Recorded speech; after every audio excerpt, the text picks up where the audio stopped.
Hello दोस्तों, आप देख रहे हैं मगहिया मास्टर चैनल। इस चैनल में आपका स्वागत है, हार्दिक अभिनंदन है। आशा करते हैं आप लोग अच्छे से होंगे, खुशी से होंगे।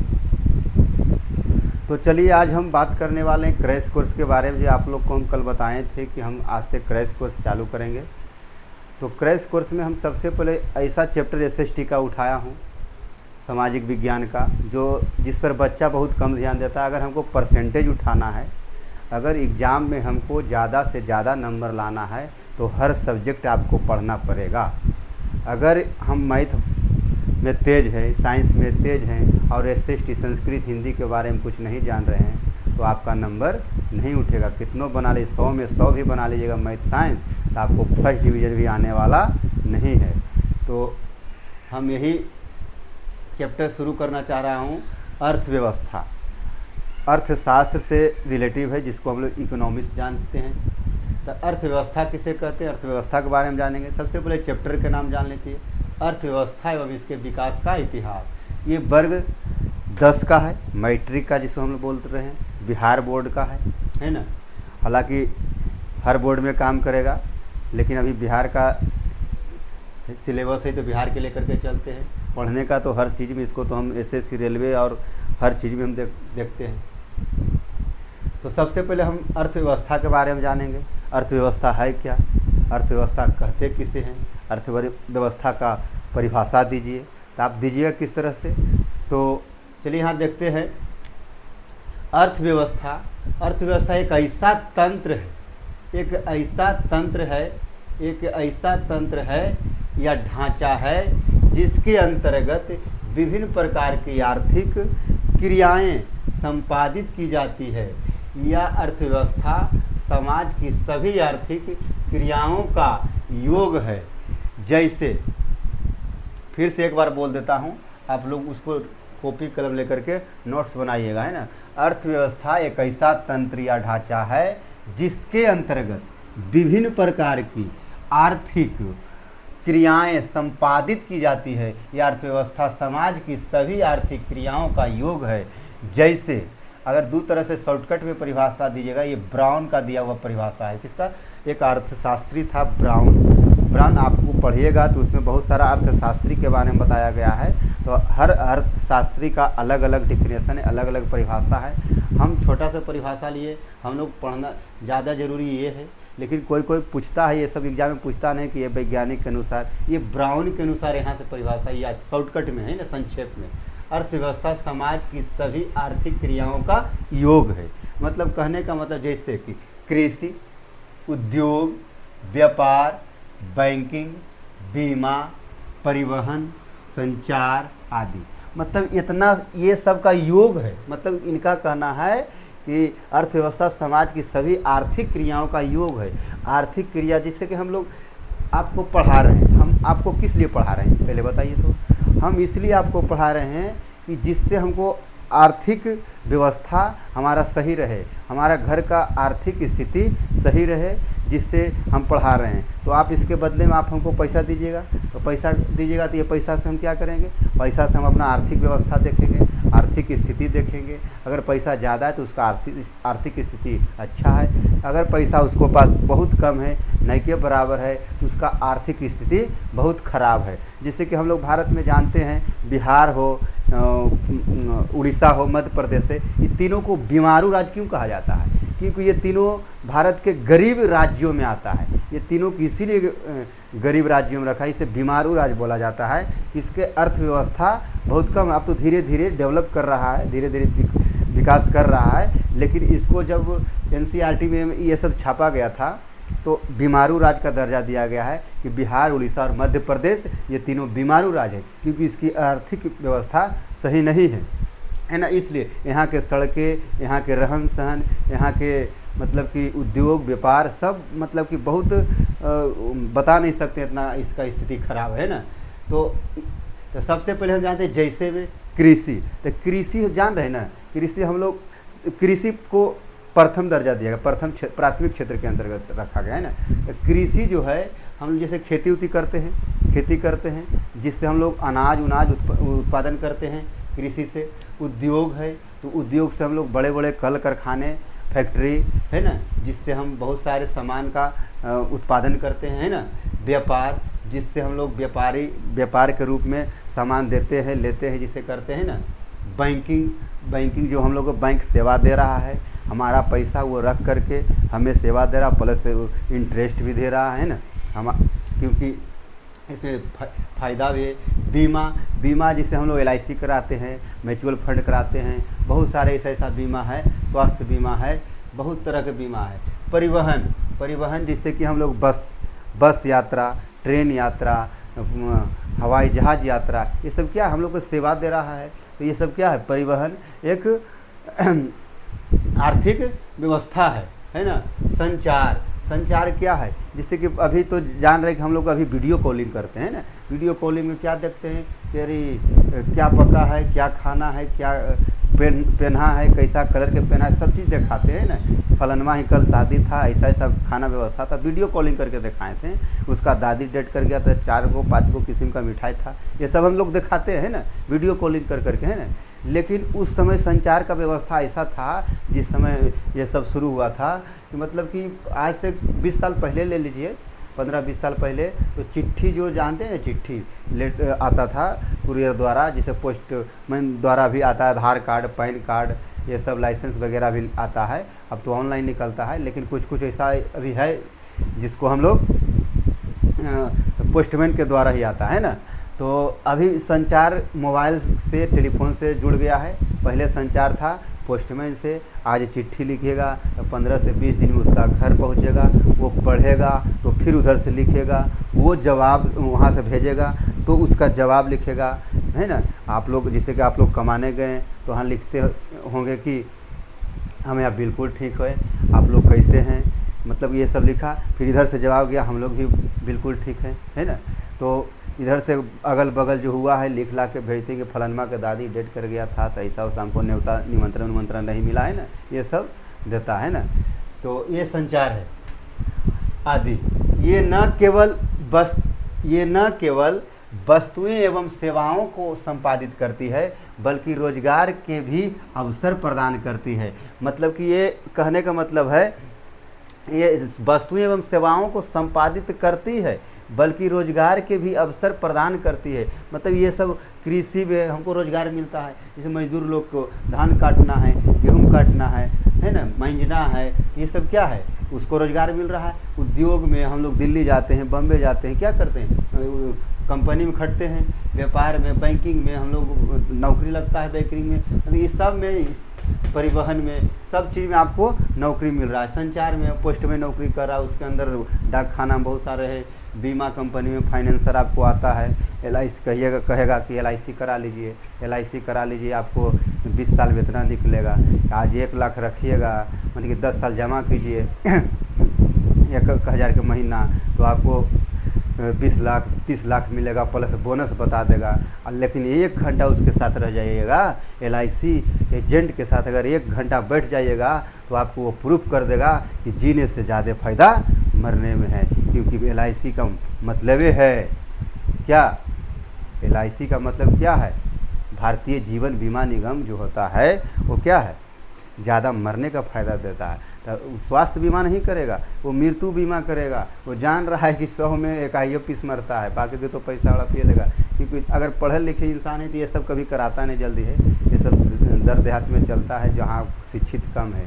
क्योंकि इससे अगर हम चाहिए तो हम साबित कर देंगे, अगर 2% दे रहा है, 3% दे रहा है, अगर हम अपना महंगाई के अनुसार देखिएगा तो महंगाई के अनुसार बहुत उसका वैल्यू कम जाता है। बैंक से जो हम लोग के इंटरेस्ट मिलता है बहुत कम मिलता है। अगर हम लोग महंगाई के अनुसार, अगर 2005 में चीनी 20 रुपये किलो था, आज हो गया तो 45 रुपये 50 रुपये किलो, है ना।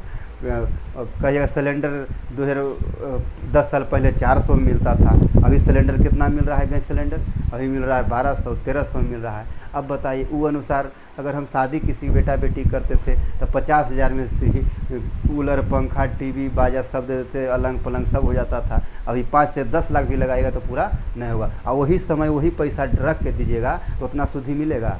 मान के चलिए हम 50,000 के सामान खरीद के 2005 में दे दिए हैं, 2005 में तिलक में 50,000 के सामान हर चीज़ हम दे दिए हैं, लेकिन क्या हुआ, 2005 में दे दिए। तो क्या हुआ, थोड़ा सा गली में शोर हो रहा है, उसके लिए थोड़ा सा अथी हो रहा है, थोड़ा देख लीजिएगा, है ना। तो 2005 में अगर हम 50,000 के सामान ले रहे हैं, तो 50,000 के सामान ले रहे हैं, और अभी हम 2025 में अगर करना चाहते हैं तो यही चीज़ आपको क्या हो जाएगा, 5 लाख के खरीदना पड़ेगा। और वही 50,000 अगर जमा करिएगा तो 50,000 जमा कीजिएगा तो क्या 5 लाख देगा 2025 में? कोई लेगा गारंटी कि 5 लाख हम देंगे? नहीं देगा। और वही सामान देखिए, महंगाई के अनुसार हमको कुछ नहीं मिल रहा है मानिए तो चलिए ये सब पर चर्चा बाद में करेंगे, पहले टॉपिक देखते हैं। अर्थव्यवस्था के आधार पर अर्थव्यवस्था को 3 भागों में बांटा गया है। अर्थव्यवस्था के आधार पर अर्थव्यवस्था को 3 भागों में बांटा गया है। प्रथम है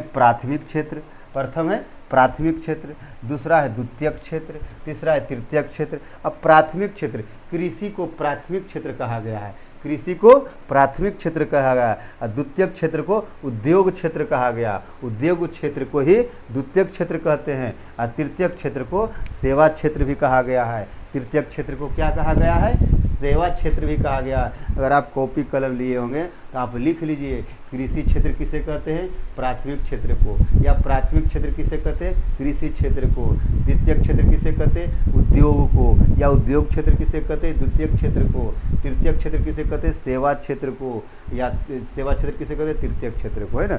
इसका कंफर्म हो गया। चलिए आगे बढ़ते हैं। देखिए भारतीय अर्थव्यवस्था की संरचना, भारतीय अर्थव्यवस्था की संरचना। तब प्रथम हो गया प्राथमिक क्षेत्र, दूसरा हो गया द्वितीयक क्षेत्र, और तीसरा हो गया तृतीयक क्षेत्र। तो प्राथमिक क्षेत्र में क्या क्या आता है? कृषि, पशुपालन, वन, मत्स्य पालन, है ना। जितना प्राथमिक क्षेत्र के जो किसान से रिलेटिव है, जो किसान से रिलेटिव है, जो किसान मतलब कि हर चीज़ किसान क्या करता है? खेती करता है, पशुपालन, गाय भैंस पालता है, जंगल से लकड़ी उकड़ी ला करके अपना सामान बनाता है। मत्स्य पालन, मछली भी खेत खटवा दिया, मछली पालना चालू कर दिया, है ना। जो किसान से रिलेटिव है उसे हम रखेंगे प्राथमिक क्षेत्र में। दूसरा द्वितीयक क्षेत्र। द्वितीयक क्षेत्र क्या है? जिसे हम उद्योग, जिसमें उद्योग, निर्माण, गैस, बिजली, ये सब क्या है? द्वितीयक क्षेत्र है। द्वितीयक क्षेत्र में क्या क्या है? उद्योग, निर्माण, गैस, बिजली, है ना। तो उद्योग को भी 4 भाग में बांटा गया। उद्योग कौन कौन सा उद्योग है? कुटीर उद्योग, लघु उद्योग, मध्यम उद्योग और बड़े उद्योग। उद्योग, कुटीर उद्योग के मतलब पहचान रहे हैं? कुटीर उद्योग उसे कहते हैं जो हम अपने घर में कोई चीज़ बना करके उसे हम बाज़ार में सेल कर रहे हैं। जैसे मान के चलिए अगरबत्ती का पैकेट हो गया, घर में पैक करते हैं। सिलाई कर रहे हैं घर में, अगल बगल टोला मोहल्ला के वहाँ सिलाने आ रहा है, कुर्ता शर्ट, है ना, ये सब। तो ये सब क्या हो गया? घर में हम लोग कर रहे हैं। जो चीज़ घर में हम लोग घर से निर्माण, अपने घर में रह करके, 1-2 रूम में रह करके आपको हम बाहर भी सप्लाई दे रहे सामान, वही कुटीर उद्योग हो गया, जिस पर नरेंद्र मोदी बहुत ज़्यादा ध्यान दिया हुआ है। ये सब का मंत्री के बारे में भी जानते होंगे। कुटीर मध्यम उद्योग के मंत्री कौन है? जीतन राम मांझी, है ना। तो अब लघु उद्योग किसे कहते हैं? तो लघु उद्योग के अंतर्गत जैसे कि हम लोग मिल हो गया, गेहूं पीसने वाला, चावल पीसने वाला, तेल पेरने वाला मिल हो गया, है ना। ये सब क्या हो गया? जहाँ से बाज़ार में मिल, यहाँ से पावापुरी गए, दुर्गापुर गए, यहाँ मिल है, 10 गांव के कोई क्या है, यहाँ से तेल पेराने। जैसे हम लोग अगल बगल कोई भी बाज़ार में है ना। तो ये हो गया लघु उद्योग। जैसे इससे बड़ा थोड़ा सा होता है ना, ये इसका घर में प्रयोग कर लेते हैं, या लिख देते हैं जो घर में है, कोई जो घर में, है ना। ये बाकी लघु उद्योग छोटे मोटे शहर में रहता है, उसे जैसे मिल उल हो गया, है ना। मध्यम उद्योग के बारे में जानिए। मध्यम उद्योग जैसे कि मान के चलिए कि शहर हमारा बड़ा शहर कौन है? पटना है, गया है, मुजफ्फरपुर है, भागलपुर है। यहाँ का निर्माण क्या क्या हो रहा है? जैसे प्लास्टिक का कुर्सी निर्माण हो रहा है, जैसे कि फॉर्चून तेल बन रहा है, पूजा वूजा करने का घी तैयार हो रहा है, उसमें 10 गो 20 गो महिला का काम मिल गया। चलिए भरिए कुछ क्रीम उरीम छोटा मोटा बनता है ना, सजावट उजावट, टिकली उकली देखते, हिंदी बिंदी, छोटा छोटा फैक्ट्री में वो हो गया क्या? मध्यम उद्योग के अंतर्गत क्या आता है?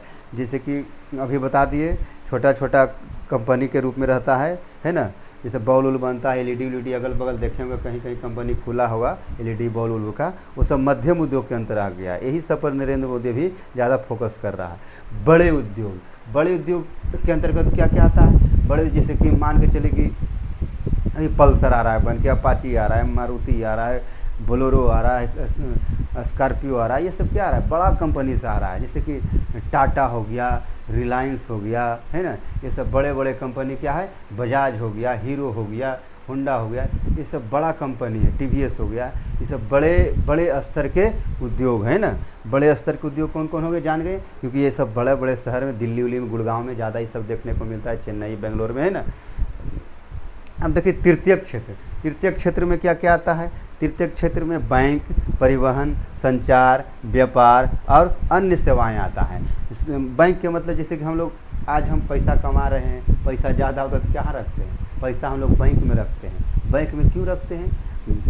कि हमको आज रखेंगे 10,000 तो कुछ दिन बाद कुछ इंटरेस्ट मिलेगा। 1 लाख रुपया अगर रख देते हैं, 5 साल के अगर आरडी करवा देते हैं तो 1,000 रुपया महीना, तो 60,000 जमा हो रहा है, तो चलो 75-76 हज़ार रुपया निकल जाएगा, मतलब कुछ इंटरेस्ट मिल जाता है। अब पैसा भी वहाँ सुरक्षित रहता है। लेकिन वो ये सब को नहीं मानते हैं। अगर वही पैसा हम बिजनेस में लगा देते हैं, कुछ छोटा मोटा हम उद्योग खोल देते हैं, उसमें हमको ज़्यादा इंटरेस्ट होगा। अगर हम आज 60,000 रुपया का कुछ पूंजी बना लें तो 5 साल में हम 5 लाख की संपत्ति बना सकते हैं ना। लेकिन बैंक में कितना मिलेगा? 60,000 के 72,000 73,000 मिलेगा, तो 12-13 हज़ार रुपये इंटरेस्ट दे रहा है। यही है कि आपका घर में चोरी डकैती नहीं होगा, वहाँ से वो सेवा दे रहा है कि आपका चलिए पैसा लाइए हम रख देते हैं ना, यही सेवा है। परिवहन भी आपका सेवा दे रहा है। यहाँ से मान के चलिए आप बस से जा रहे हैं, मान के पैसे दे के जा रहे हैं, भाड़ा ही दे रहे हैं, लेकिन वो सेवा दे रहा है कि नहीं? अगर वो सेवा देने वाला नहीं रहेगा तो भाड़ा किसको दीजिएगा बताइए? भूत को दीजिएगा? नहीं। तो परिवहन जैसे ट्रेन हो गया, हवाई यात्रा हो गया, ये सब हम लोग को सेवा दे रहा है। पैसा ले रहा है लेकिन सेवा दे रहा है। अगर वो नहीं रहेगा तो पैसे नहीं देंगे, तो सेवा देवे नहीं करेगा तो पैसा कैसे देंगे, है ना। संचार हो गया, है ना। तो संचार में क्या है? जैसे टेलीफोन हो रहा है ना, बात विचार मोबाइल से भी हो रहा है। जैसे कि संचार के मतलब एक दूसरे से संवाद पहुंचाना, वही संचार हो गया, है ना। टीवी, रेडियो, ये सब क्या होता है? पूरा देश के खबर, दुनिया के खबर दिखाता है रात में, ये सब संचार हो गया। सेवा दे रहा है हमको, बैठल पता चल गया कि अमेरिका में क्या हो रहा है, नहीं हो रहा, कहाँ आंधी आया, कहाँ तूफान है ना। व्यापार हो गया और अन्य सेवाएं हो गया। अन्य सेवाएं के मतलब डॉक्टर हो ले लीजिए, डॉक्टर भी हमको सेवा दे रहा है। कोई सरकारी सेवा देता है, कोई प्राइवेट देता है, लेकिन सेवा तो दे रहा है। इंजीनियर भी हो रहा है, कोई नक्शा निकालने वाला आ गया, जर जमीन के, सब हमको सेवा दे रहा है। अन्य सेवाएं मतलब जितना भी सेवा क्षेत्र आएगा वो तृतीय क्षेत्र के अंतर्गत है। क्योंकि रेलगाड़ी हो गया, तो रेलगाड़ी से देखिए भारत में सबसे ज़्यादा जो आमदनी होता है वो रेल से होता है। तो रेल में कौन? पैसेंजर वाला रेल से नहीं होता है, मालगाड़ी से होता है। मालगाड़ी से सबसे ज़्यादा भारत का इनकम होता है, ये जान लीजिए। अगर तुम लोग को ऑब्जेक्टिव में पूछ दे कि सबसे ज़्यादा भारत का आय सबसे अधिक किस क्षेत्र से है, तो वो तो जान रहे हैं सेवा क्षेत्र। अगर सेवा क्षेत्र नहीं रहेगा तो रेलगाड़ी दे देगा, हवाई यात्रा दे देगा, है ना, बस यात्रा दे देगा। तो आप मारिएगा रेल वाला, उद्योग भी दे सकता है, तो रेल मारना है। रेल से सबसे ज़्यादा भारत का इनकम होता है ना, ध्यान दीजिए। अब आ जाए अर्थव्यवस्था का प्रकार। अर्थव्यवस्था कितने प्रकार के होते हैं? और ये तो क्षेत्र है, अर्थव्यवस्था कितने क्षेत्र है ना। अर्थव्यवस्था का प्रकार, अर्थव्यवस्था 3 प्रकार के होते हैं। एक पूंजीवादी अर्थव्यवस्था होता है, दूसरा समाजवादी अर्थव्यवस्था होता है, और तीसरा मिश्रित अर्थव्यवस्था होता है। तीसरा क्या होता है? मिश्रित अर्थव्यवस्था होता है। जो हम लोग के भारत में जो है, भारत में मिश्रित अर्थव्यवस्था है। भारत में मिश्रित अर्थव्यवस्था है। मिश्रित अर्थव्यवस्था है ना। भारत में ये ऑब्जेक्टिव में बहुत बार आया क्वेश्चन कि भारत में कैसा व्यवस्था है, तो मिश्रित अर्थव्यवस्था। किस देश में मिश्रित व्यवस्था है, तो भारत में मिश्रित व्यवस्था। उल्टी करके भी पूछ सकता है ना। तो जान गए अर्थव्यवस्था कितने प्रकार के होते हैं? 3 प्रकार के। पूंजीवादी अर्थव्यवस्था। पूंजीवादी अर्थव्यवस्था को कैसे हम समझेंगे? जैसे कि मान के चलिए अमेरिका, जापान, ऑस्ट्रेलिया है ना, ये सब पूंजीवादी अर्थव्यवस्था वहाँ है। क्योंकि वहाँ हर चीज़, हर कार्य का संचालन वो एक निजी व्यक्ति को दे दिया जाता है। जैसे एयरपोर्ट हो गया, रेलवे स्टेशन हो गया, बड़ा बड़ा जो भी कंपनी हो गया, ये सब एक निजी व्यक्ति को दे दिया जाता है, प्राइवेट आदमी को, कि आप इसको देख रेख कीजिए, आप इसको मेंटेनेंस कीजिए, हमको इतना चाहिए, भारत सरकार को अमेरिका में घाटा नहीं लगना चाहिए, है ना। तो ये सब जापान में घाटा नहीं होना चाहिए, तो ये सब अब फैसिलिटी भी अच्छा देता है ना। तो नरेंद्र मोदी भी वही चाह रहा है। देखिए रेल को ये करने जा रहा था, प्राइवेट निजीकरण करने जा रहा था, तो इस पर थोड़ा सा बेरोजगारी आएगा, यही दिक्कत हो जाता है ना, क्योंकि वो हर काम तो मशीनें से करवाना चाहता है, प्राइवेट वाला आदमी को कम रखता है। अब समाजवादी अर्थव्यवस्था क्या है? तो समाजवादी अर्थव्यवस्था क्या होता है? जिसमें सिर्फ सरकार का ही संचालन कर सके। कोई भी अगर कार्य वहाँ हो रहा है सिर्फ सरकार के हाथ में होना चाहिए। जैसे कि चीन में, क्यूबा में, ये सब क्या है, सरकार के वहाँ चलता है। तो जैसे कि मान के चलिए एक सामुदायिक भवन है, सामुदायिक भवन में बैठने का, चाहे एक सरकारी स्कूल है, तो उसमें जा रहे हैं पढ़ने की नहीं, सामुदायिक भवन में बैठ रहे हैं कि 10 को कि नहीं, ये जरूरी कि उसमें VIP आदमी बैठेगा। वो सोच समाज कल्याण का एक सेवा दे रहा है, वही समाजवादी अर्थव्यवस्था होता है। मिश्रित अर्थव्यवस्था, हमारा देश भारत में मिश्रित अर्थव्यवस्था है, जो समाजवादी और पूंजीवादी मिल के करता है। जो समाजवादी और पूंजीवादी मिल के भारत का पूरा कार्यभार संभालता है, वही क्या होता है, मिश्रित अर्थव्यवस्था होता है ना। तो हम कह सकते हैं कि जैसे कि हम लोग के यहाँ भारत में क्या होता है, प्राइवेट स्कूल भी है, सरकारी स्कूल भी है। तो प्राइवेट स्कूल जिसको हम लोग निजी विद्यालय कहते हैं ना, तो प्राइवेट स्कूल में भी बच्चा पढ़ रहा है और सरकारी स्कूल में भी पढ़ रहा है। अस्पताल भी प्राइवेट है और सरकारी भी अस्पताल है। लेकिन अमेरिका में नहीं, अमेरिका में सब एक प्राइवेट आदमी के हाथ में रहता है, निजी आदमी के हाथ में रहता है, जापान में, ऑस्ट्रेलिया में। इसलिए वो सब ज़्यादा विकसित देश भी है ना। भारत में क्या है, एक पूंजीवादी और समाजवादी मिल गया तो क्या बन गया, मिश्रित बन गया। कुछ क्या हो गया, मिश्रण हो गया दोनों का। पूंजीवादी और समाजवादी मिलने पर क्या हो गया, मिश्रित अर्थव्यवस्था हो गया। यहाँ सरकार भी चलाता है और प्राइवेट यानी निजी आदमी भी चला रहा है। स्कूल है, हॉस्पिटल है, बहुत सारा है, और एयरपोर्ट है, यहाँ सरकारी भी है और प्राइवेट भी है ना। हवाई जहाज़ भी प्राइवेट भी है, सरकारी भी है। यहाँ दोनों मिल के चला रहा है, इसलिए इसे मिश्रित अर्थव्यवस्था का दर्जा दिया गया है ना। तो आज हम लोग इतना ही पढ़ाएंगे। बाकी आप लोग ये सब नोट से स्क्रीनशॉट ले लीजिए, स्क्रीनशॉट ले करके इसको अच्छे से ढंग से इसको उतार लीजिएगा, है ना। देख लीजिए, इसको बढ़िया से स्क्रीनशॉट ले लीजिए और इसको स्लो करके स्लो मोशन में देख लेना है ना। और आगे जो हम बताएंगे इसी चैप्टर से अभी ख़त्म नहीं हुआ है, जो 2-4 क्वेश्चन भी आया और निकाल लेंगे। और इसके बाद हम इतिहास में फर्स्ट चैप्टर से कुछ अच्छे क्वेश्चन निकालेंगे, फिर भूगोल से हम अच्छे क्वेश्चन निकालेंगे। अगर SST, हिंदी, संस्कृत ये सब तीनों स्ट्रॉन्ग रह गया, अगर इस सब में 80 से 85 नंबर ले आते हैं तो आपको 400 साढ़े 400 नंबर लाने में कोई रोक नहीं सकता है। और जो भी हम क्वेश्चन पढ़ाएंगे वो एग्ज़ाम में आना ही आना है, नहीं आएगा तो बोलिएगा, है ना। तो चलिए आज के लिए इतना ही। तो दोस्तों अगर अच्छा लगे है तो कमेंट बॉक्स में कमेंट करें, लाइक करें और वीडियो को शेयर करें, क्योंकि अभी सब्सक्राइबर आप लोग को और बढ़ाना है। 1000 हम बोले हैं, 1000 के टारगेट दिए हैं।